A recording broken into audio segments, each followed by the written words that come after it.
उन्होंने मुझे धमकियाँ दी पुलिस में पकड़वाने की कि तू ज़बरदस्ती एक्सेप्ट कर ले कि तू ही कल्प्रिट है, तूने ये किया है। जब मैं नहीं माना, तो उन्होंने मुझे प्रिंसिपल के पास भेज दिया। प्रिंसिपल ने मुझे शुरुआत में ही माँ-बहन की गाली देनी चालू कर दी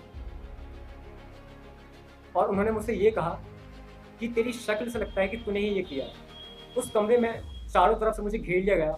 मेरे बालों को पकड़ कर ये पूछा गया कि बता तूने किया है, और डंडे से मारने की कोशिश की गई। मैं कितना इनसे बोलता रहा कि नहीं सर मैंने नहीं किया, लेकिन उन्होंने मेरी एक भी नहीं सुनी। जब से लेकर आज तक 1.5 महीना हो चुका है, ना ही पुलिस ने कोई कार्रवाई की है, ना ही वीसी ने कोई चुप्पी तोड़ी है। उन्हें सस्पेंड किया जाए, क्योंकि जब तक वो पावर में रहेंगे, जब तक वो कुछ भी कर सकते हैं। कि ये जो जातिवाद हिंसा हुई है, इसको जवाब देना है, इसको जड़ से निकाल फेंकना है, और इसके लिए हमें अत्री जैसे लोगों को बर्खास्त करना होगा, उन्हें यहाँ से हटाना होगा, जेल भिजवाना होगा, तभी ऐसा ये सब काम होगा।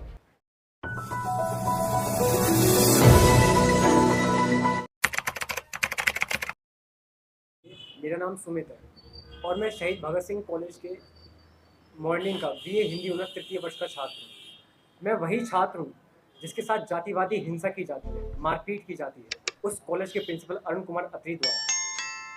ये सब क्यों क्यों क्यों की जाती है, इसके पीछे का कुछ रीज़न भी हो सकता है। अभी 24 अक्टूबर को मेरी क्लास में एक लड़के के व्हाट्सएप हैकिंग होने की घटना होती है, और उस घटना का कसूरवार मुझे ठहराया जाता है।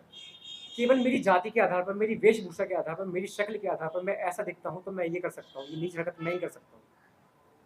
उसके लिए मुझे 25 अक्टूबर को मेरे कॉलेज में बुलाया जाता है, और करीब 10:30 बजे के आसपास मुझे नमन जैन के ऑफिस ले जाया जाता है। और वहाँ उस ऑफिस में उनसे जो कुछ भी बना, उन्होंने मेरे साथ जो भी कुछ वो कर सकते थे, बातों से, मारपीट से, उन्होंने वो सब मेरे साथ किया। उन्होंने मुझे धमकियाँ दी पुलिस में पकड़वाने की कि तू ज़बरदस्ती एक्सेप्ट कर ले कि तू ही कल्प्रिट है, तूने ये किया है। जब मैं नहीं माना, तो उन्होंने मुझे प्रिंसिपल के पास भेज दिया, और वहाँ उस ऑफिस में जिसमें कैमरा लगा हुआ, वहाँ प्रिंसिपल ऑफिस के पास ऑफिस में जाकर प्रिंसिपल ने मुझे शुरुआत में ही माँ बहन की गाली देनी चालू कर दी, और उन्होंने मुझसे ये कहा कि तेरी शक्ल से लगता है कि तूने ही ये किया है। और उनकी भाषा में लाई डिटेक्टर कह सकते हैं। उन्होंने मेरे साथ एक टेस्ट किया, उसमें ये चीज़ रखी गई, उसमें मुझे सीधा खड़ा होना था, और मुझसे प्रिंसिपल ने ये कहा कि मुझे अपना बायां हाथ ऐसे सीधा करना है, और मैं इसको दबाव से नीचे की तरफ डालूंगा, और एक शब्द बोलना है कि मैंने रितेश चौहान का फ़ोन हैक नहीं किया। और यदि अगर तूने ये बोल दिया और तेरा हाथ नीचे हो गया, तो तुझे दोषी मान लिया जाएगा। ये कौन सा लाई डिटेक्टर है? केवल मेरे हाथ को नीचे करने के बाद मैं दोषी मान लिया जाएगा। और उस समय मेरी एनर्जी दो फील्ड में जा रही थी, मैं बोल भी रहा था, अपने हाथ को भी रोक रहा था, और मेरा हाथ नीचे हो गया। उसके बाद उन्होंने मुझे थप्पड़ मारने चालू कर दिए। मुझे लगातार 4 से 5 थप्पड़ मारे गए। मेरे बालों को पकड़ के मुझे धक्का मारा गया। वहाँ उसी ऑफिस में एक छोटा सा कमरा और बना हुआ है, वहाँ उसमें कैमरा नहीं है। वो कितना भयावह मंजर मेरे लिए हो सकता था, वो सिर्फ मैं ही समझ सकता हूँ, आप उसका अनुमान भी नहीं लगा सकते। किस तरह से वो पल मेरे कटे थे, वो सिर्फ मैं ही जानता हूँ। उस कमरे में चारों तरफ से मुझे घेर लिया गया। मेरे बालों को पकड़ कर ये पूछा गया कि बता तूने किया है, और डंडे से मारने की कोशिश की गई। मैं कितना इनसे बोलता रहा कि नहीं सर मैंने नहीं किया, लेकिन उन्होंने मेरी एक भी नहीं सुनी। बस मेरी जाति के आधार पर मुझे इतना मारा गया, पीटा गया, जाति छुपाने के लिए बोला गया, क्योंकि मैं दलित हूँ इसकी वजह से। और इसके बाद उन्होंने मुझे घर जाने के लिए बोल दिया। 25 तारीख को घर जाकर ना ही मैंने अपने परिवार को कुछ बातें बताई कि मेरे साथ ऐसा हुआ है, ना ही मैं किसी को भी नहीं बता पा रहा था। मैं मुंह दिखाने लायक नहीं था। मेरे मन में ऐसा है कि मैं दुनिया छोड़ दूँ यहाँ से। मैं कसूरवार नहीं था, और मेरे साथ ऐसा कुछ हुआ था। मैं काफ़ी ज़्यादा मानसिक रूप से प्रताड़ित था, बिल्कुल ठीक नहीं था। और 26 तारीख को अगले दिन कॉलेज जाने पर मुझसे सभी प्रोफेसर का रवैया बदल गया। उनके द्वारा मुझसे ये कहा गया कि तू वही है ना, तेरे साथ तू दलित वही है ना जिसने ये हरकत करी है, ये हैकिंग करी है। सबका रवैया बिल्कुल बदला हुआ था, और मैं मुंह दिखाने लगी था। हर कोई बच्चा मेरे से आके ये कह के जा रहा है कि तेरे साथ ऐसा हुआ है, तू दलित है, ये है। मैं उसको यहाँ पर बयान नहीं कर सकता। फिर एक हफ्ते की छुट्टी भी पड़ गई, दिवाली बीच में आ गई थी।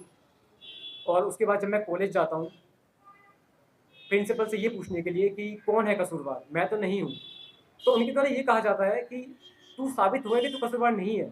मैंने उनसे कहा कि नहीं, साबित तो ये भी नहीं हुआ था कि मैं हूँ, फिर आपने मुझे किस बात पर मार दिया। उनका कहना है कि तेरी वेशभूषा के कारण, तेरी जाति ऐसी है, तू कर सकता है, इसके कारण तुझे मारा पीटा गया। और उसके बाद मेरी एक एक सांस एक एक पल वहाँ पर कैसे कट रहा है कॉलेज में सिर्फ मैं ही जानता हूँ। वहाँ के बच्चों को जब मैं देखता हूँ, उस कॉलेज को जब देखता हूँ, मेरी आंखों के सामने वही भयावह मंजर आ रहा था। मैं उस दिन से आज तक उस ट्रॉमा से निकल नहीं पाया हूँ बिल्कुल भी। और मैंने 26 अक्टूबर को ही एक एप्लीकेशन भी बालीनगर थाने में दी थी कि इस पर कार्रवाई हो। पुलिस से भी कोई सुनवाई नहीं, उन्होंने वो एप्लीकेशन क्लोज कर दी। जब दूसरी बार 18 नवंबर को आयशा मेरे साथी हैं, वो जब प्रोटेस्ट के लिए मेरे कॉलेज में आते हैं, तो हम केवल 15 से 20 जने थे। और कब 15-20 जनों से हम 500 से 600 बच्चे हो जाते पूरे कॉलेज में, ये पता ही नहीं लगता। अत्री से सभी के सब प्रोफेसर्स, बच्चे इतने प्रताड़ित हैं कि वो ज्वालामुखी की तरह फूट पड़ता है उस प्रोटेस्ट में, और अत्री जी बाहर नहीं आते। 18 तारीख को हम भाई माल्यनगर पुलिस स्टेशन दोबारा जाते हैं अपनी एप्लीकेशन लेकर कि इस पर सख्त से सख्त कार्रवाई हो। लेकिन जब से लेकर आज तक 1.5 महीना हो चुका है, ना ही पुलिस ने कोई कार्रवाई की है, ना ही वीसी ने कोई चुप्पी तोड़ी है। उन्हें सस्पेंड किया जाए, क्योंकि जब तक वो पावर में रहेंगे जब तक वो कुछ भी कर सकते हैं।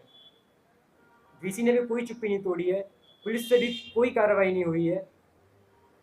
और मैं काफ़ी एमपी से भी मिलने गया, चंद्रशेखर जी से भी मिला, राजा राम जी यहाँ बैठे हैं, मैं उनसे भी मिला,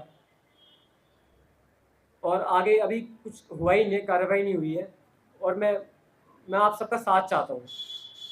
मैं ना ही किसी छात्र संगठन के ना ही पक्ष में रहकर बोल रहा हूँ, ना ही विपक्ष में बोल रहा हूँ। मैं यहाँ पर कभी केवल एक आम छात्र हूँ, और आप सबका साथ चाहता हूँ, आप सब प्रोफेसर का साथ चाहता हूँ, इंसानियत का साथ चाहता हूँ कि ये जो जातिवाद हिंसा हुई है इसको जवाब देना है, इसको जड़ से निकाल फेंकना है। और इसके लिए हमें अत्री जैसे लोगों को बर्खास्त करना होगा, उन्हें यहाँ से हटाना होगा, जेल भिजवाना होगा, तभी ऐसा ये सब काम होगा। मैं आप सबसे यही अपनी बातों को समाप्त करना चाहता हूँ, यही रिक्वेस्ट करना चाहता हूँ कि आप मेरी इस न्याय की लड़ाई में मेरा साथ दीजिए।